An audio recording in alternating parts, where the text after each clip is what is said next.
I mean, obviously there are things that we could all point to, things that have massively changed.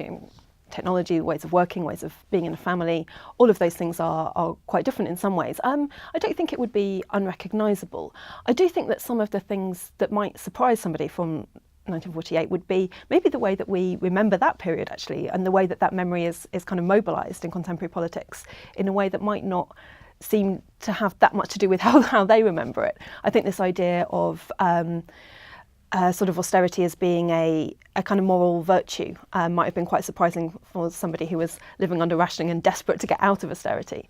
So yeah, I mean, I think also, I think they would probably still recognise a lot of the inequality in terms of material wealth, but also in terms of power that we have in Britain today. But I think they'd be quite surprised at the decline of deference, so the changing kind of social relations that go along with that, and the way in which, although I think we do still have quite a clear class structure, that we don't necessarily think in class terms anymore.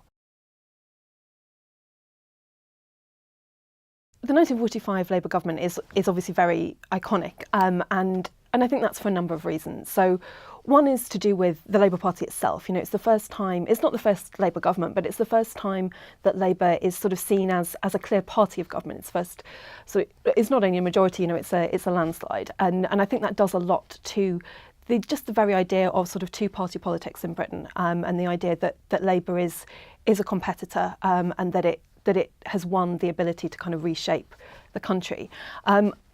So I think that's one legacy. I think there's also the very obvious material legacy in terms of things like the welfare state, education reforms. There's a whole the NHS. There's a whole series of sort of infrastructural things that are established at that time. And there's an argument about how much might have happened anyway. The Conservatives were interested in some of these things, certainly not all of them. But I think it's rightly remembered as being really important for just shaping the whole sort of structure of modern Britain in a way that broadly persists to today. And then I think another sort of change is in terms of what that does to people and the way that they think of themselves as citizens.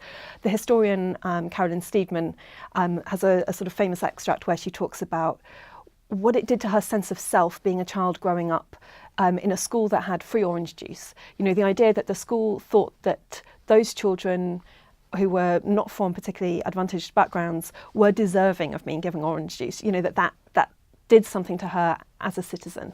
And I think that that's what contributes to this decline of deference later, with a sense of self-worth, really.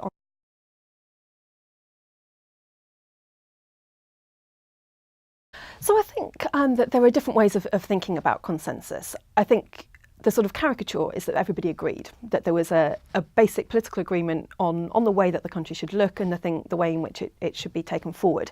I don't think that really holds up to much scrutiny. I don't think it's a period where we can see that there's a decline in political argument, for example. When you look at the election materials that are being put out at that time, the speeches that are being made, there's really vicious attacks from both sides. This is still a period of intense ideological difference in many respects.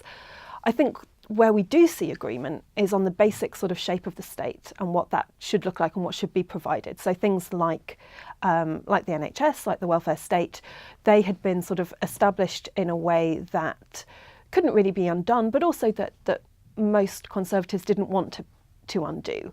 They were seen as nationalisation. I think is a slightly different question, but those things were seen as being sort of helpful in many ways in terms of, if we think about some of the sort of driving forces of conservatism in that period in terms of creating national unity and a sense of sort of social harmony, that actually they could do that through these measures.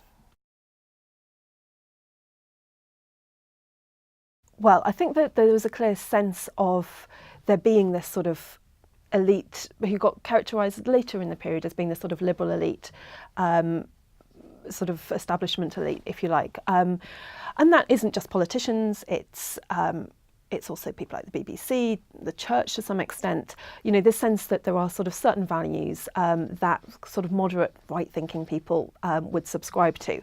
And in many ways it's the perception of that consensus, which, again, I'm not sure is necessarily a fair perception, but that Thatcherism was so sort of set against, this idea that there was a cosy idea at the top, which wasn't necessarily something that many citizens, or certainly not all citizens, would agree to. And I think where this really comes into focus is in the late 1960s, when there's this period that's often known as the permissive reforms, the permissive society reforms. So ideas about things like end of capital punishment, legalisation of homosexuality, legalisation of abortion, a whole sort of series of things. It's the Equal Pay Act, I think you could probably think of as in there as well. All of these things which are sort of seem to have been pushed through by this sort of liberal elite, not necessarily in tune with the country as a whole, but I think that's not necessarily a fair characterisation. I think there were a few things. I think there's a question of sort of style in some ways, that she didn't like the idea of everybody just kind of getting on together. She talked a lot about of that as a problem in itself. Really, politics for her was about argument. It was about a clash of ideas, and she wasn't seeing much of that. But I think there were sort of other things as well. So for people like Thatcher, the idea of this consensus, if you want to call it that, sort of took on the idea of being corporatist. So it involved, particularly in industrial relations, there was the question of, government and business and trade unions coming together to agree on settlements and ways forward. And to Thatcher, that looked like it was giving too much power to the unions, which was driving up inflation. And that was something that she sort of took against. But I think it also ties back again to this question about deference. There's a sort of class element there as well. Thatcher coming from a different class background to many of the sort of party grandees, and to many of the people who were running things like the BBC. And I think we can maybe see a social sort of line through from earlier campaigners, people like Mary Whitehouse, who, again, presented herself as this kind of ordinary housewife. I mean, in her case, it was more or less true. In Thatcher's case, certainly not true. She was married to a businessman, and also was a qualified barrister herself and chemist. So I don't think her presentation as an ordinary housewife was quite as valid. But I think that the way in which she chose to do that spoke to this idea of ordinary people standing up against this cosy elite, establishment elite.